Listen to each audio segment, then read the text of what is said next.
Hello students, new lecture number 10 will be about viruses, and this is introduction to virology. So we are ready to open new chapter of microbiology. Let's start with the common characteristics of viruses. Okay, what is viruses? Viruses as a non-cellular structure. They don't have cellular structure, and they have on one type of nucleic acid, DNA or RNA, that indicated DNA or RNA viruses, respectively. Viruses are obligate intracellular parasites, so they are not able to multiply without cell by themselves. They need a host cell to multiply because they don't have cellular structure. Viruses are very small microorganisms. They are smaller than bacteria and, of course, smaller than eukaryotes. And their size is measured in nanometers. Viral particles are able to pass through the filter membranes. They are not affected by antibiotics. Viral infections are treated by special class of antiviral drugs. Classification, taxonomy, they also are divided into orders, and suffix will be viralis. For example, Mononega viralis. Then orders are divided into families, and the suffix will be viride, Paramyxa viride, for example. Some families can have subfamilies, and the suffix will be virine. And then families or subfamilies are divided into genus and species. And species is the smallest, lowest taxonomic unit for viruses. General structure of viruses. Virion is the extracellular form of virus existence. The inner or core part of virion harbors viral genome, the molecule of nucleic acid, and one of the peculiarity of viruses is that they have disjunctive type of reproduction. That means that all components are synthesized in different side of the cell, not together. Proteins are synthesized on the ribosome, and DNA or RNA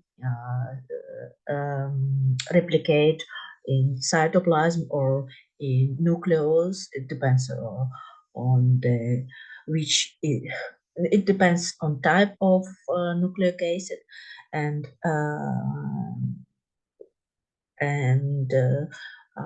in the end of multiplication process, viruses get its shell gets its capsid and supercapsid. Okay. On this slide, you can see what virus must consist of. So you know that viruses are divided on the naked viruses and enveloped viruses. Okay, naked viruses or simple viruses, they have only nucleic acid, which covered by a protein shell called capsid. And enveloped viruses, they have in additional supercapsid envelope. Envelope, it's additional shell, and its shell is very similar to the eukaryotic membrane because it was made from eukaryotic cell membrane in the process of reproduction. Outcomes of viral infection. So you know that there are three types of viral infection. Productive infection, when viruses multiply in the host cell. Persistent infection, it's a progress much more slowly. It might be followed by low viral replication, this low burden from the infected cell. Thus, host cell survive and can propagate. It is related with chronic viral infection. So, very slowly process when viruses multiply very slowly, not and don't kill cell quickly. And latent virus infection. It's an infection which associated with the integration of the viral genome into the cell DNA. That means that some viruses, exactly DNA viruses, they can integrate to the host DNA and viral DNA became a part of host DNA, and this way gives ability to the viruses to live long time without any symptoms, without any manifestation in the host cell. Viral replication cycle.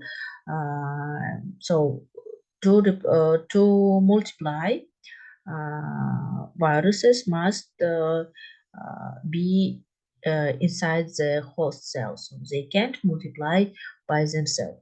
And reproduction of viruses, it goes to the few steps.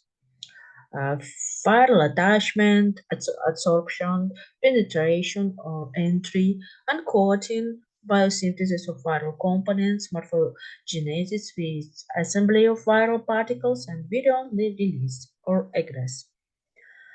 On this slide, you can see in short life cycle of the viruses attachment, and then uh, some viruses can integrate, and then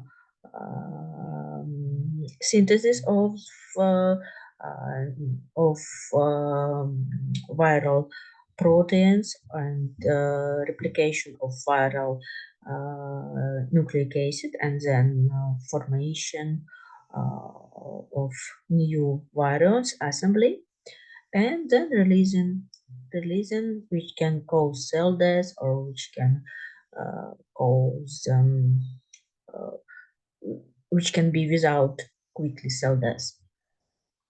So first of all, it's an attachment, and attachment means the beating of viral um, uh, viral proteins, viral receptors to the receptors of the host cell, and this moment is very important uh, because it explains how viruses can affect specific tissue.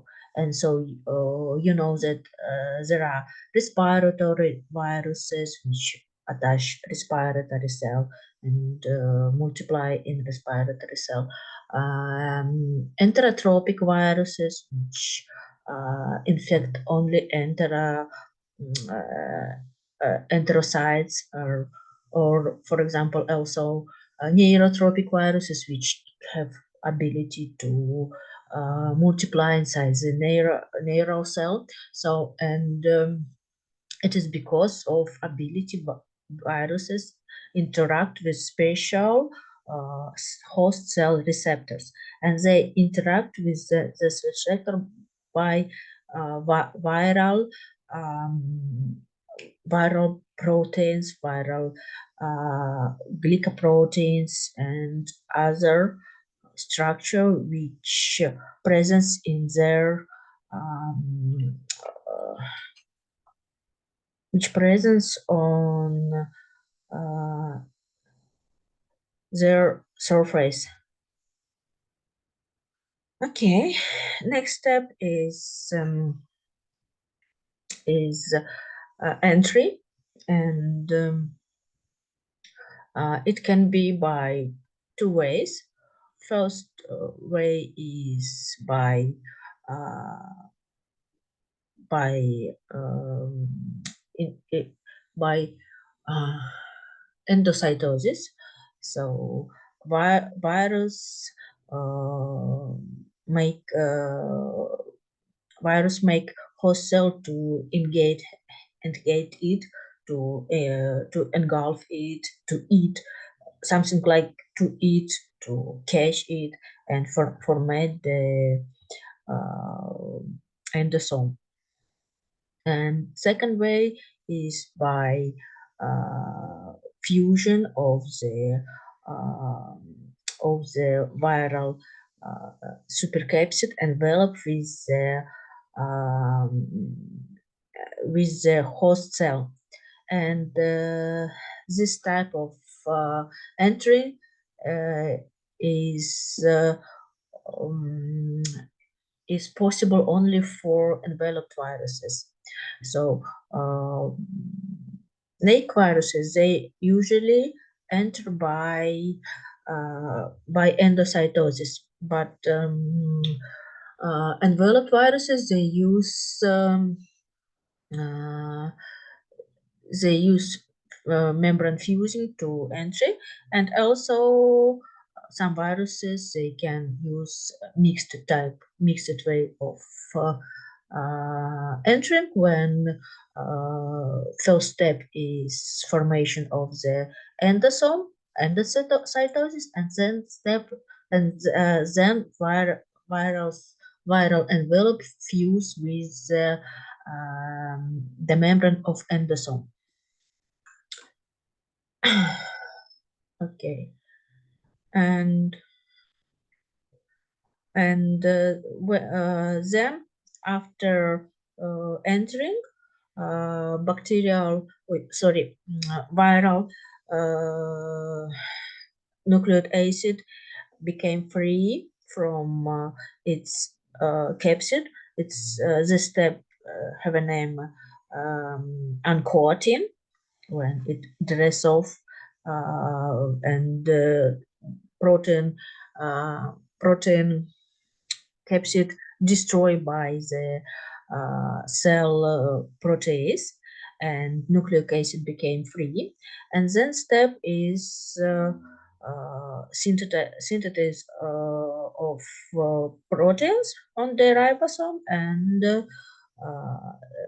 replication of the RNA or DNA. Um, and some viruses, they can integrate uh, to the host cell DNA, like you can see on this slide. And then after process of synthesis, new viral particles are created, and then they are ready to leave this cell to release them. And some viruses uh, destroy cell membrane, and uh, this way usually you are used by naked viruses, so they kill the cell. But other viruses can use the process of budding to releasing. And in the process of budding, they moderate cell membrane like this, and their proteins are going on the surface of the cell membrane, and in the process of the budding, they create its envelope. So now you know that envelope, it's a part of host cell. So envelope is a modified cell membrane. That's why they can fuse. That's why they can fuse its envelope on the stage of entry.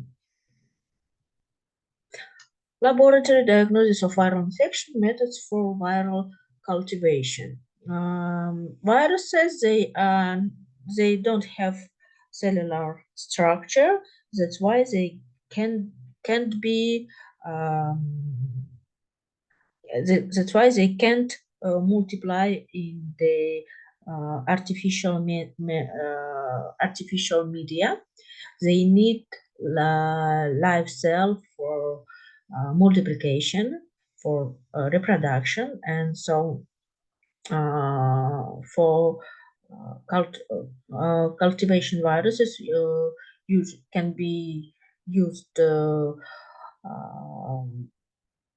chicken embryons, uh, cell line, and some animals. And in diagnosis, we used two-step indication and identification. Indication means the discovery of viral presence in the clinical material. So on the step of indication, we answer on the question, is there any viruses in this material? And next step is identification. If indication show that some virus is present in material, on the step of viral identification, we should answer on the question which viruses presence in this material, which exactly genus and species, and also serotype and other characteristic of viruses.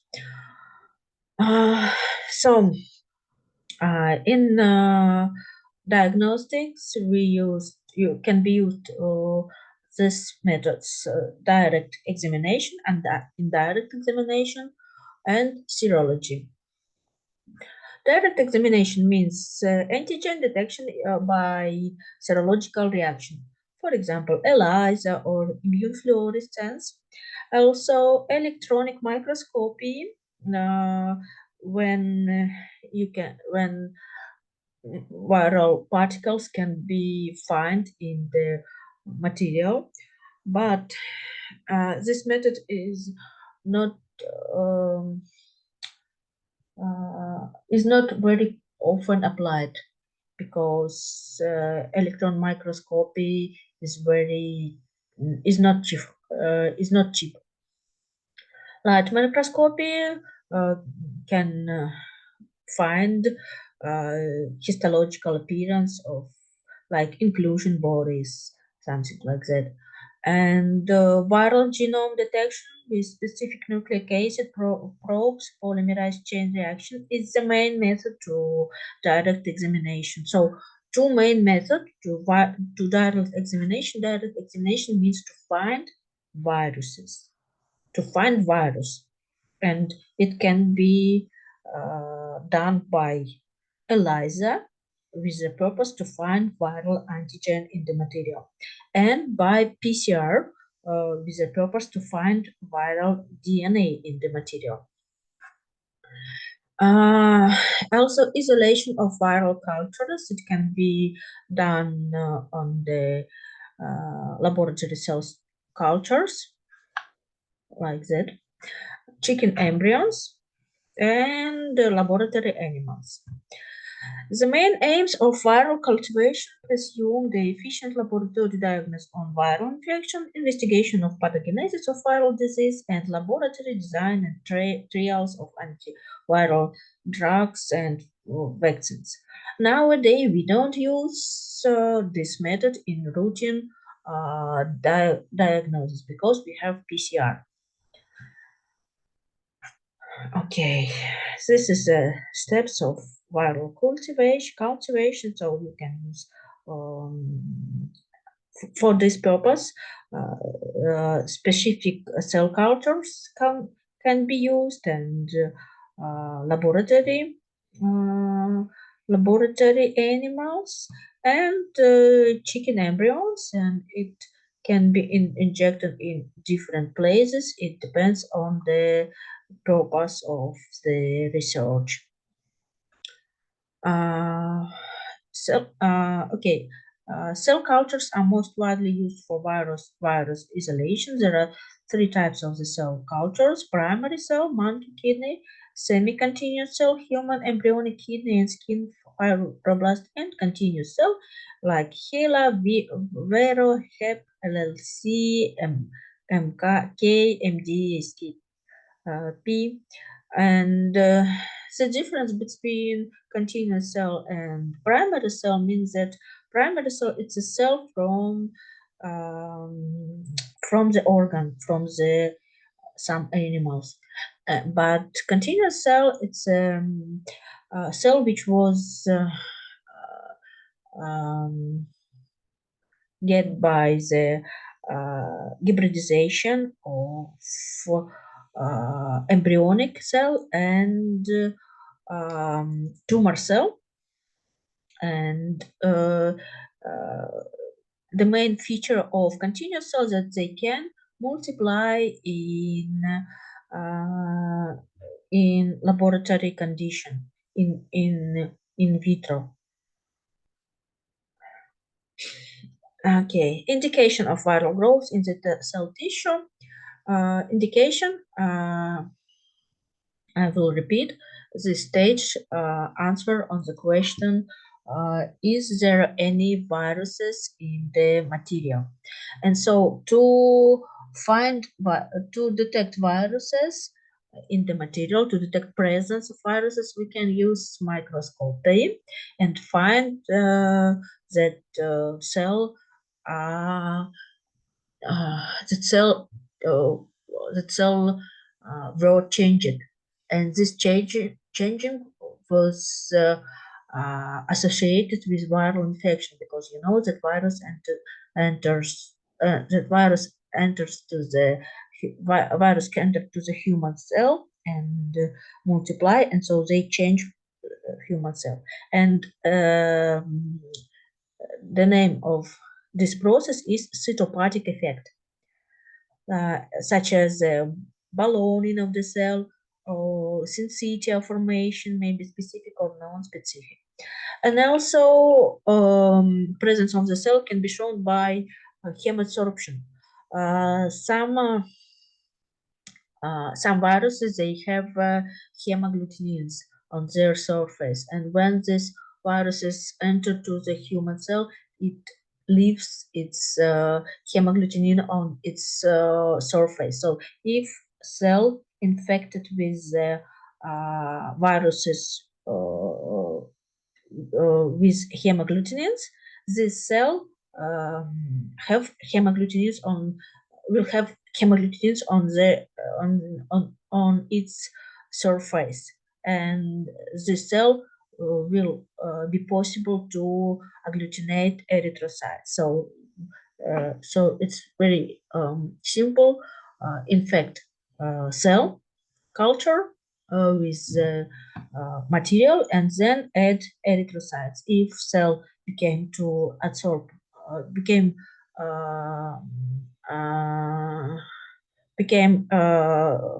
if cell shows hemabsorption, this test will be positive.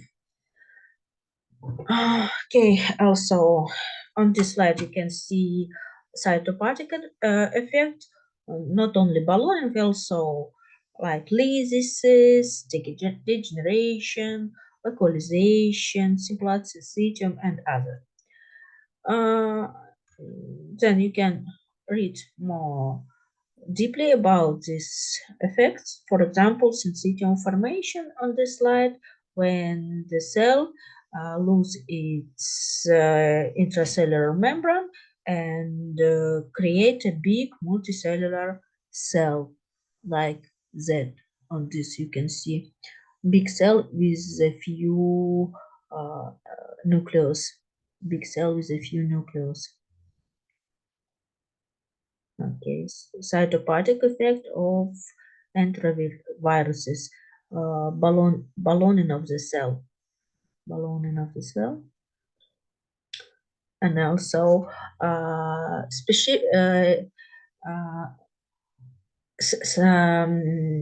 it was noted that some viruses have its specific cytopathic effect, and by cytopathic effect you can propose which viruses multiply in the cell, which viruses infect the cell. For example, paramyxoviruses, they usually make a syncytium formation, and they also can cause formation of inclusion bodies like that. You can see syncytium cell with a few nucleus. Pox virus, they have also inclusion body, and herpes viruses, they also cause cytopathic infect with a nuclear inclusion. For example, poxviruses they cause inclusion in the cytoplasm, but herpes viruses they cause inclusion with inside the nucleus. And adenoviruses they cause cell enlargement, rounding, and distinctive grape-like clusters. Okay, indication of viral growth, estimation of embryo death, vessels, impairment, production of pox and plaques on the chorioallantoic membrane, and animal disease or the death. So cytopathic effect we can find in the cell culture. But if you take as a model chicken embryo, indication of viral growth can be by embryo death and production of something wrong with the chicken embryo. And this is an indication of viral growth. And also animal, in the case of animals, disease or death.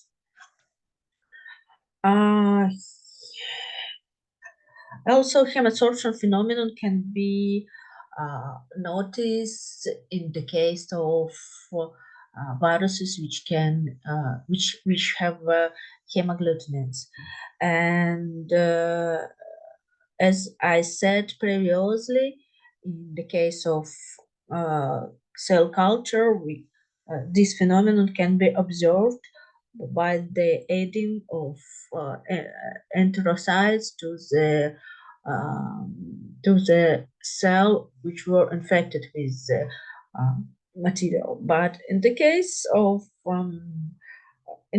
when chicken embryo was chosen as a laboratory models to observe hemasorption, allantoic fluid can be taken, and allantoic fluid will consist a lot of viruses, and also the procedure is very simple. Mix allantoic fluid with erythrocytes and see the phenomenon of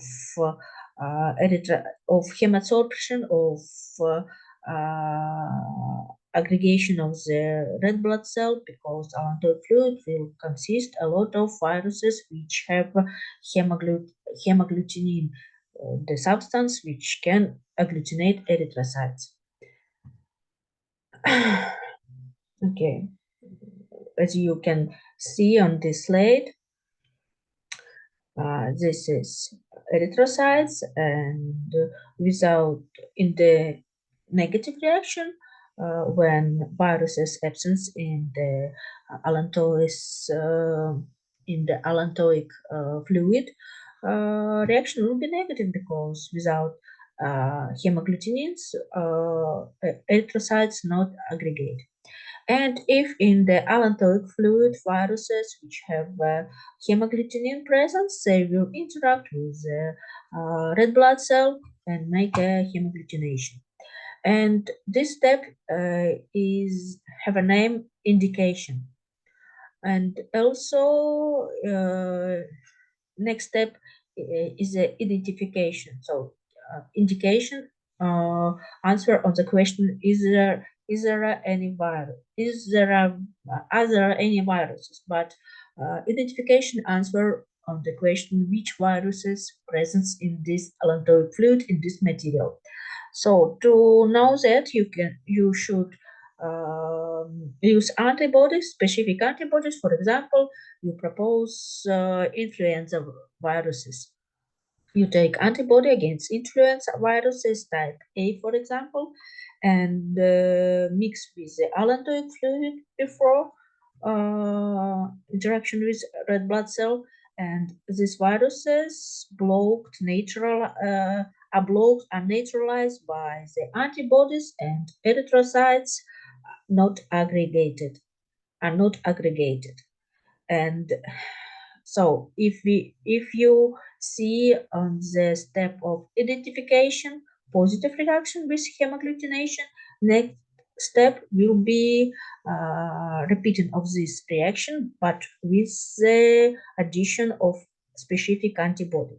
And if you see absence of hemagglutination, you can answer on the question which virus presence in the material, because you use specific antibodies, specific role, specific. It means that antibodies against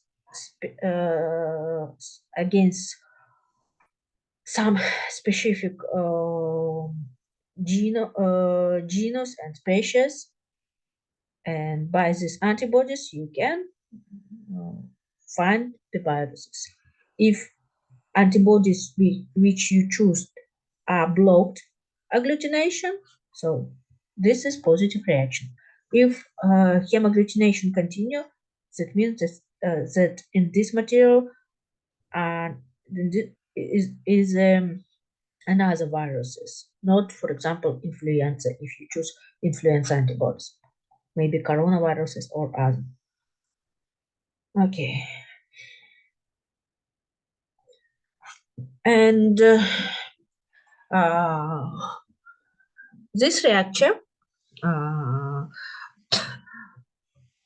when we use specific antibody for identification, also is known as the viral neutralization reaction.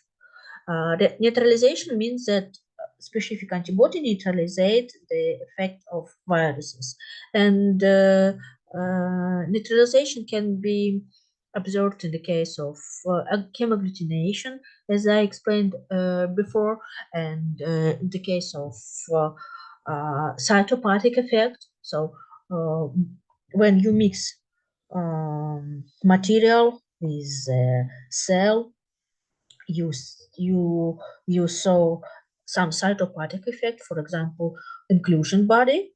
And when you mix material with specific antibody and then cell, you see the neutralization of cytopathic effect. So before addition of antibodies, material causes the cytopathic effect.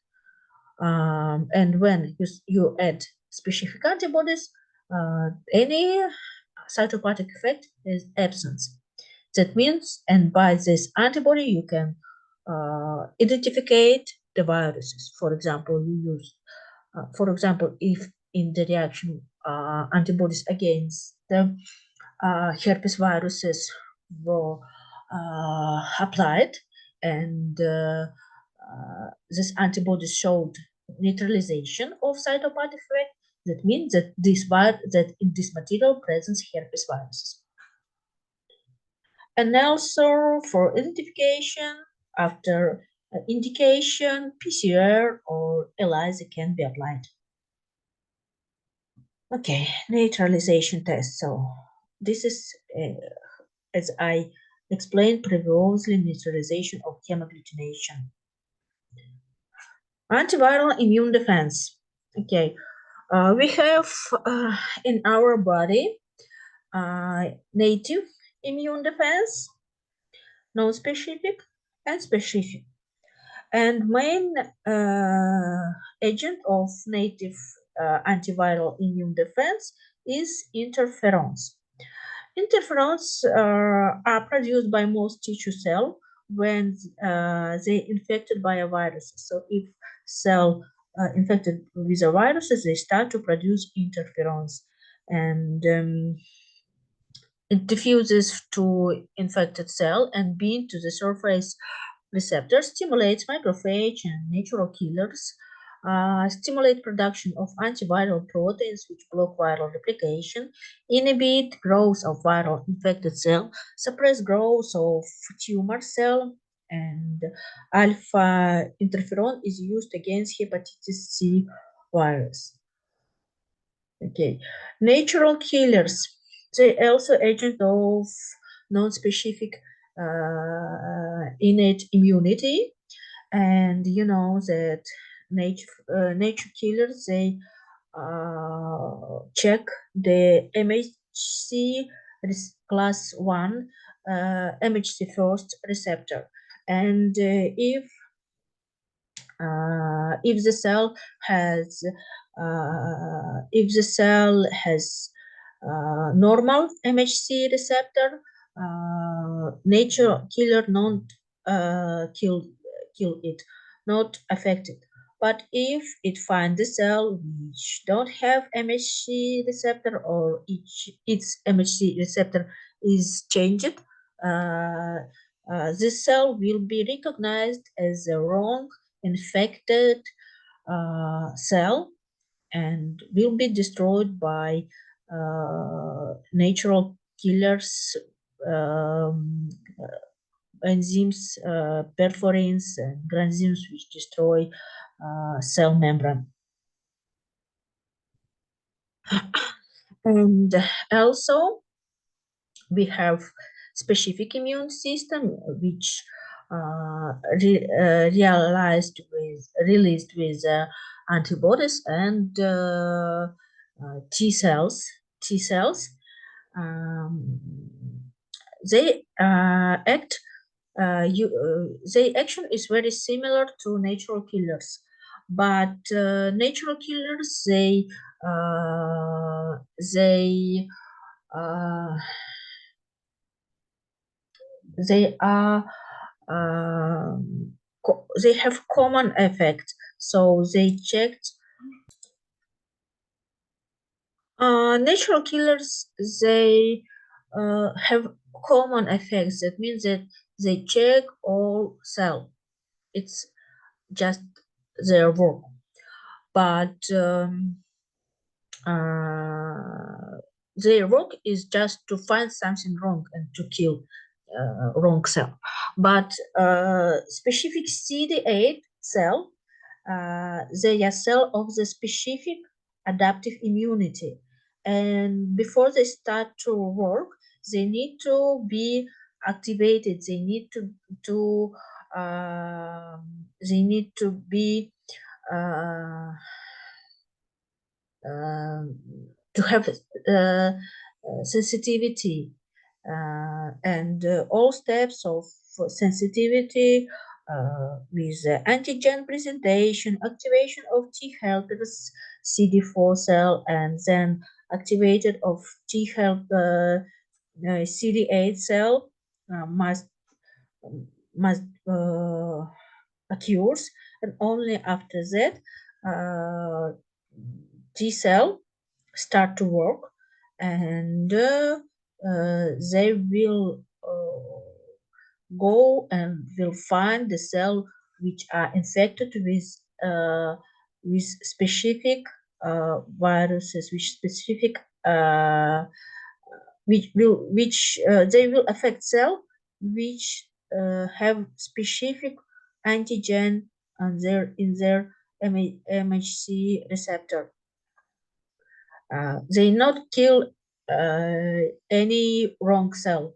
They kill only the cell which has the specific antigen which activated this clone of T cell in their MHC receptor. And also antibodies. Antibodies are produced by B cell, and B cell start to produce specific antibody only after process of sensitivity, activation, the process of which consists of antigen presentation, T helpers activation, and activation of B cell, and formation of plasma cell, you know everything about this process because we had immunology in the second term, and antibodies, they can interact with the viruses and they can block viruses. They can destroy the process of viral entering and like that. Antiviral drug, I should say that we have good success in antibiotic therapy. So antibiotic therapy, if bacteria is sensitive for this drug, for this antibiotics, antibiotic therapy will be successful. And antibiotics are very active. But antiviral drugs, we don't have a great success in antiviral drugs. They are not specific and they usually have a target to destroy different process of viral multiplication.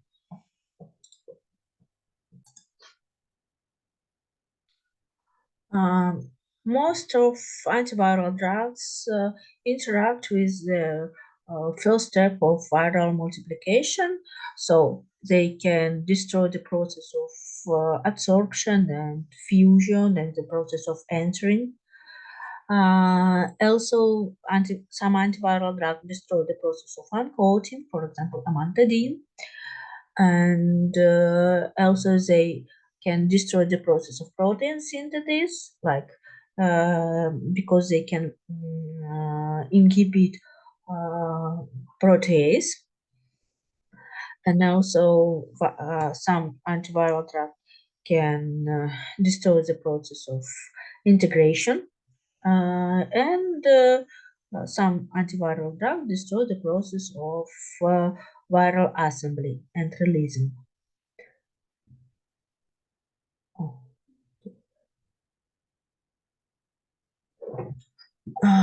On this slide, you can read more um, about site of action and find uh, most using antiviral drug. For example, interferon, which are very spreaded, and its site of action is protein synthesis directed by a viral mRNA. They destroy the protein synthesis. And also, so as I said, there are some side of action which are used by antiviral drug, and the most important and we usually it's very often used this mechanism is inhibition of viral entry, so blocking the first process. For example, amantadine, Tamiflu, and they block the process of entering of viruses, so they block the infection. That's why this drug must be applied as early uh, that it possible, as early as it possible. And also inhibition of nucleic acid synthesis, acyclovir, nucleotides along reverse transcriptase inhibitors, and zidovudine, for example, and other. And also interferon and some drugs which induce interferon releasing are very spreaded in the prophylaxis and treatment of viral infection. Okay.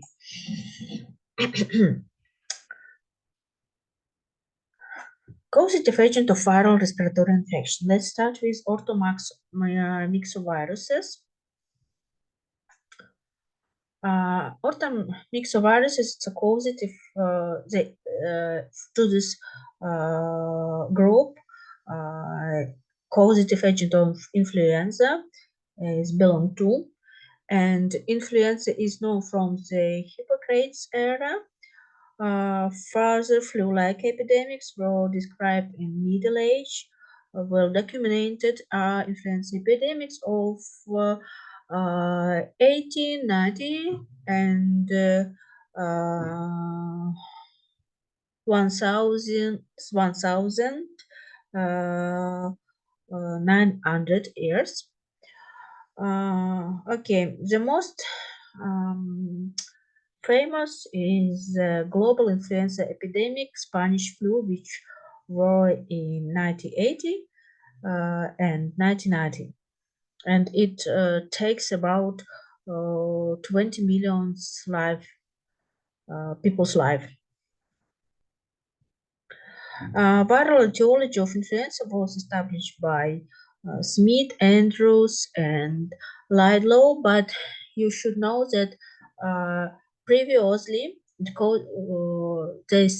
thought that causative agent is bacteria, which name is Haemophilus influenza. Haemophilus influenza, it's a bacteria which can live in the human throat and nose, and it can cause bacterial throat infection and ears infection, and also meningitis and meningoencephalitis. And previously it was found in the corpse of the people who died of the influenza, and that's why researcher firstly thought that it is a causative agent.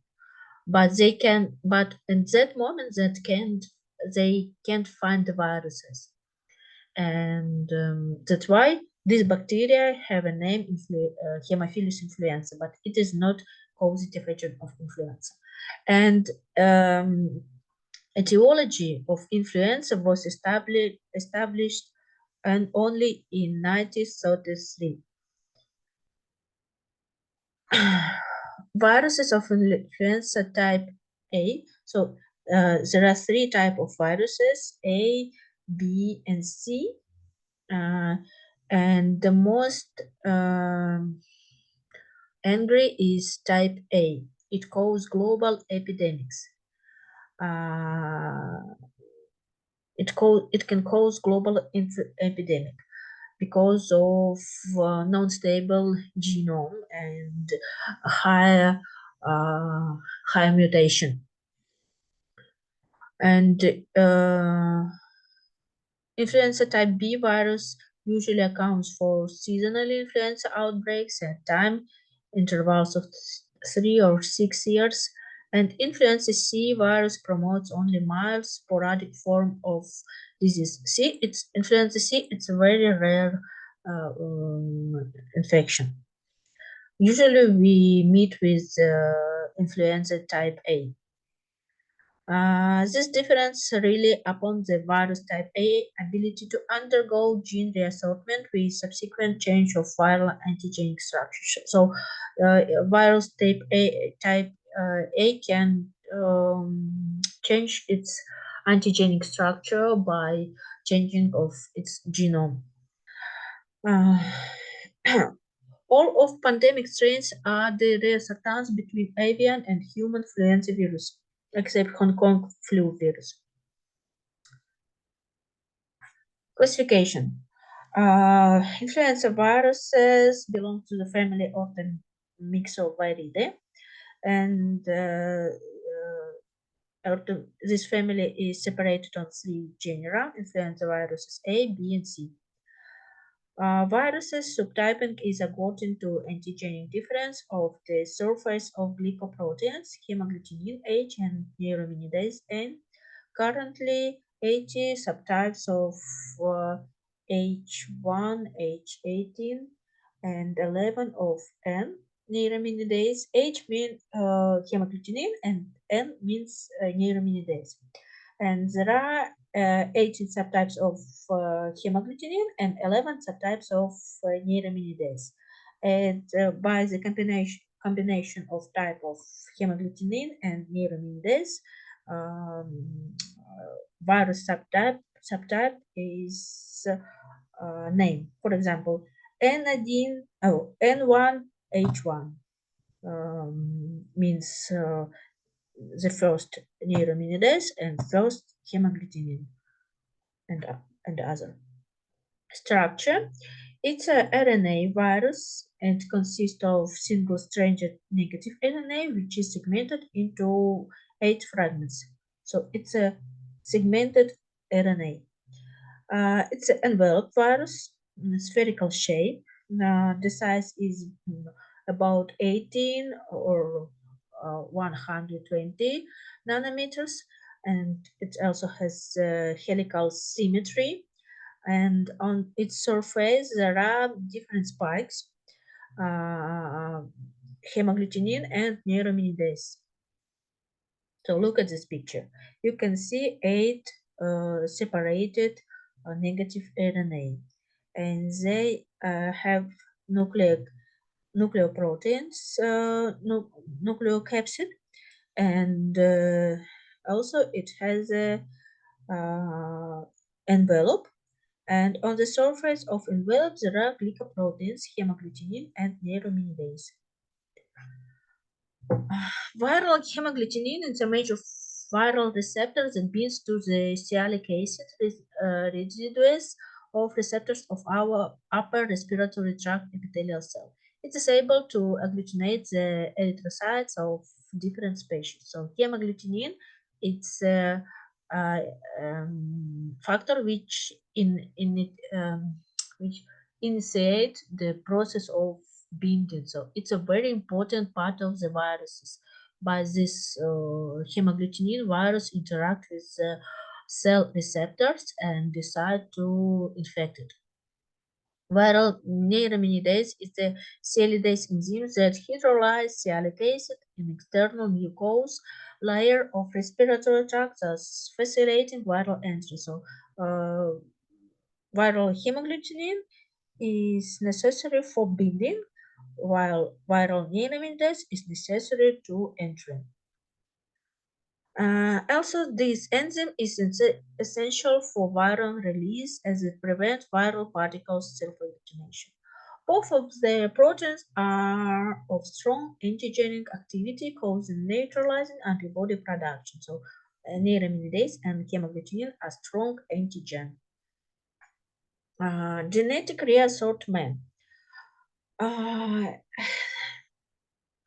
But influenza viruses, it has very unstable genome, exactly type A.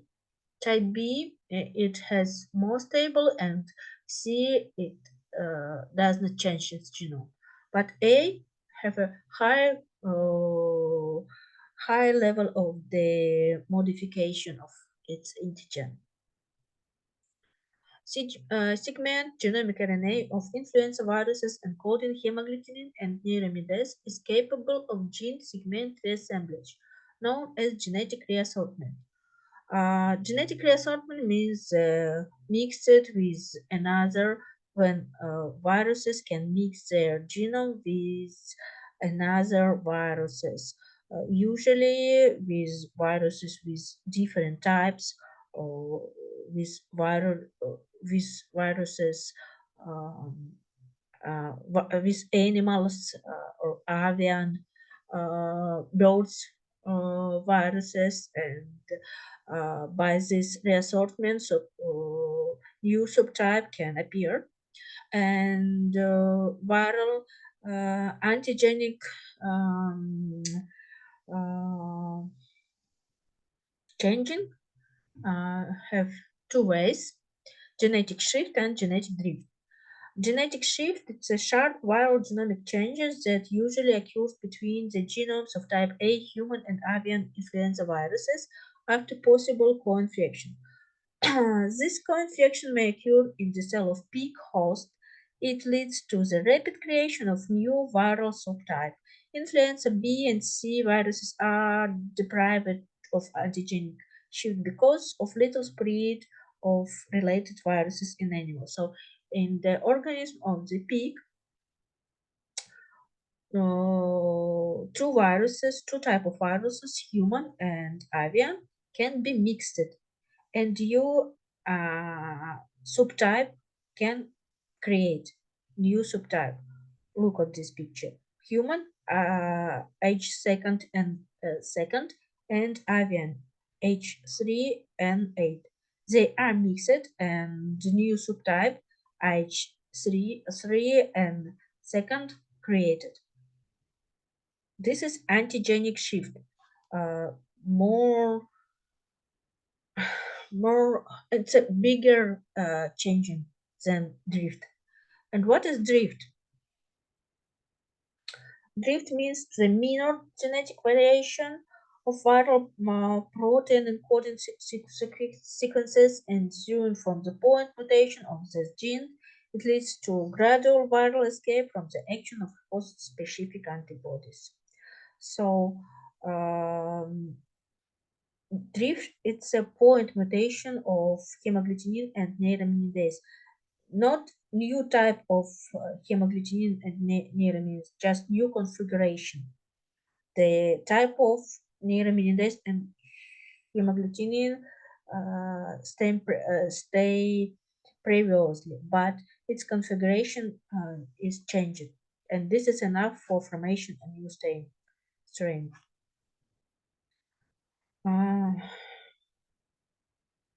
Okay, also on this slide you can see antigenic shift and antigenic drift. So antigenic shift, it's a very big mutation when two types of viruses are mixed and new reassortants create, which have a part of antigenic part of both viruses which were mixed. And antigenic drift, it's a minor reaction when in the process of point mutation, single mutation, just the configuration of hemagglutinin and neuraminidase are changed.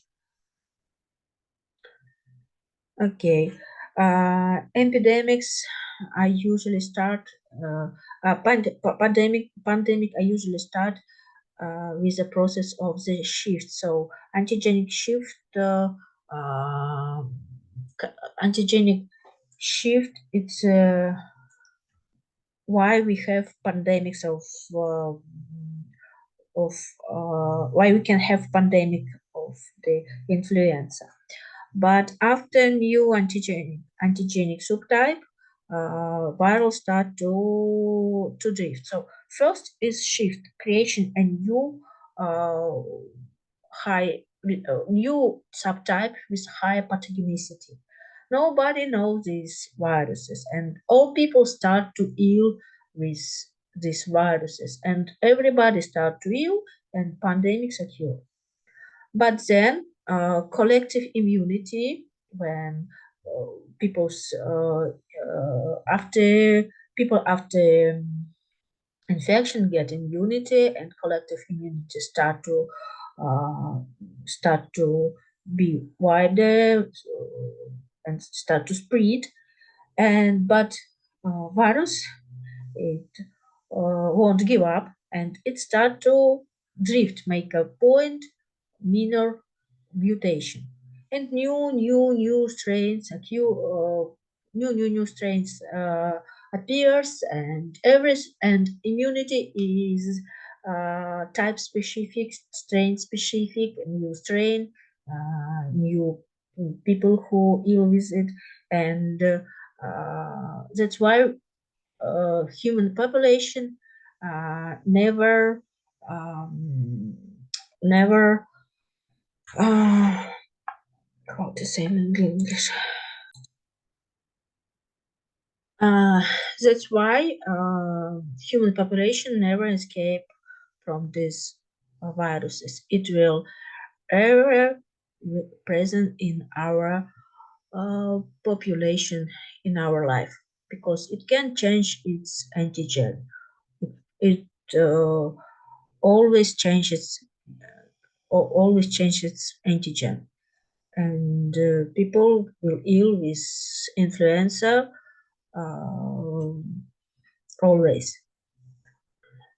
Viral resistance, it's stable to cooling and can survive at temperature 4 degrees. It inactivated at 65 degrees. It's sensitive to all disinfectants, azer and other organic solvents, ultraviolet lights, and acidic pH. On this slide, you can see replication cycle. So it bind with its hemagglutinin to sialic receptors, and then with its neuraminidase, it's entered to the uh, host cell, and it uses the way of endocytosis, and also it uses the way of fusion, so mixed mechanism of entering. Then their RNA positive, the RNA is negative. That means that it is necessary to make a clone of RNA, but they have negative, and RNA must be positive, and this positive RNA goes to the positive RNA is created by the process of transcription, and then after transcription, translation became on the ribosome, and ribosome of the host cell start to produce viral proteins, neuraminidase and gamma-glutinase, which goes to the surface of the cell membrane, and also process of replication of viral RNA negative became, and then viral viral proteins called the viral viral RNA, and goes by the button to the releasing. Okay, and cycle of replication is short, and about 1,000 virions are multiplied from one viral particle in the first 8 hours. That's why incubation period is not very big. Okay, steps. Hemagglutinin interact with sialic receptors, and it is it's a very important part of replication. The hemagglutinin head enables the viral to lock into our cell, which causes us to get sick. Pathogenesis. Influenza is the most common and source of human respiratory infection. The source of infection is human patient with the disease. The airborne aerosol mechanism of transmission is predominant for influenza viruses. Occasionally, the disease can be transmitted by direct contact. Incubation period depends on virus inoculation dose and lasts 1 or 3 days. Respiratory epithelium is the primary target of viral infection. Short replication cycle of influenza virus provides a rapid spread of the infection within the epithelium or airways. Neuraminidase degrades the mucous layer of respiratory tract, promoting viral dissemination. Subsequently, the trachea, bronchi, bronchiole, and alveolar epithelial cell become involved into the process. Propagating viruses cause deep cellular destruction with subsequent epithelium desquamation.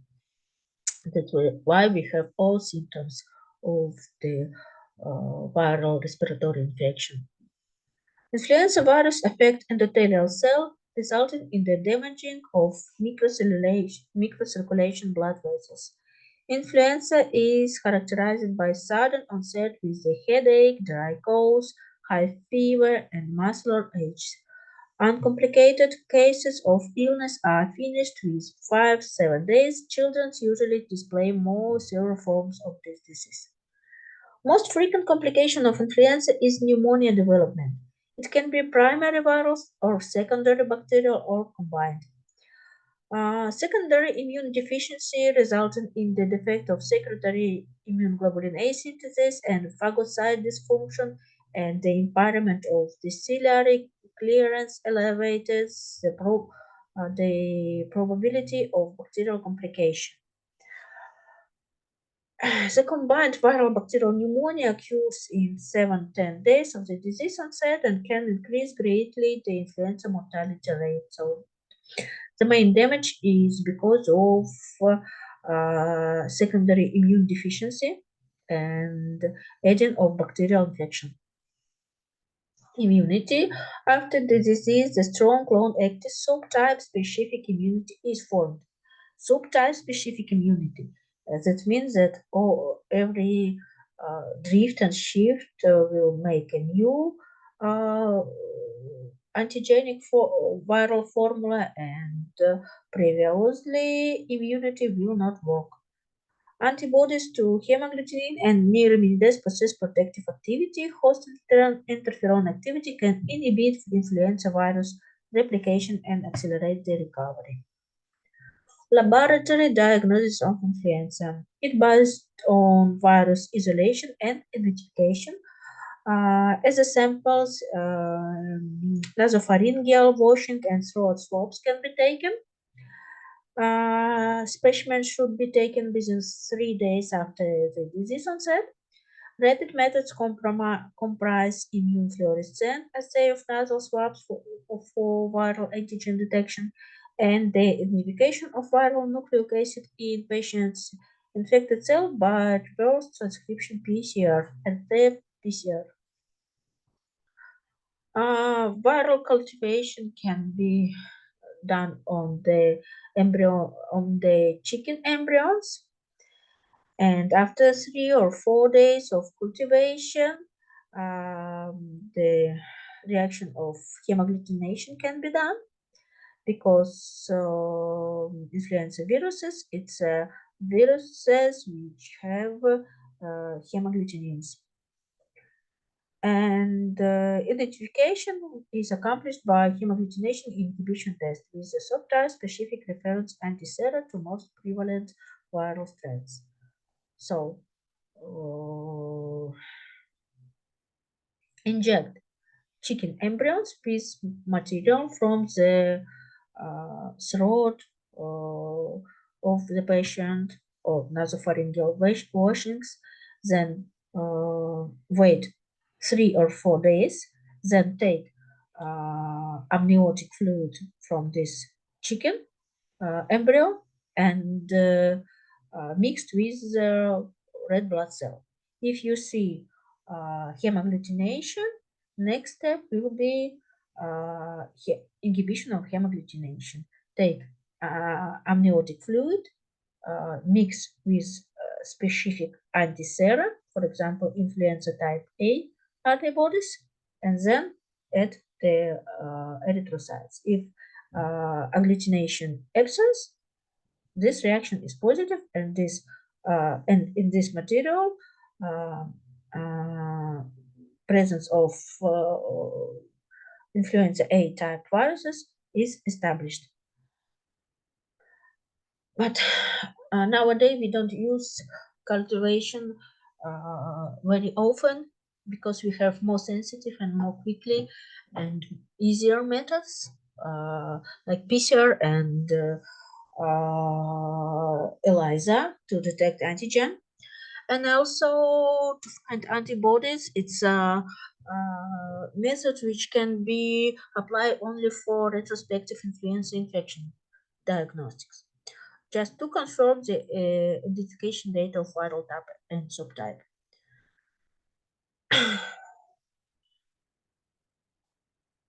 Treatment and prophylaxis.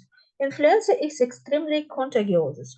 For non-specific prophylaxis patients, isolation aid, decontamination rooms, ventilation, and disinfection significantly prevent the spread of influenza. Treatment: usually we use adamantane derivatives, rimantadine, were introduced long ago for specific antiviral therapy or influenza type A. They should be administered very quickly in the beginning of the disease because they block M2 viral proteins, thus preventing the step of viral uncoating. Hence, they are not so effective in the late stage of disease. Also, these medicals can be used for urgent prophylaxis of influenza during epidemic period.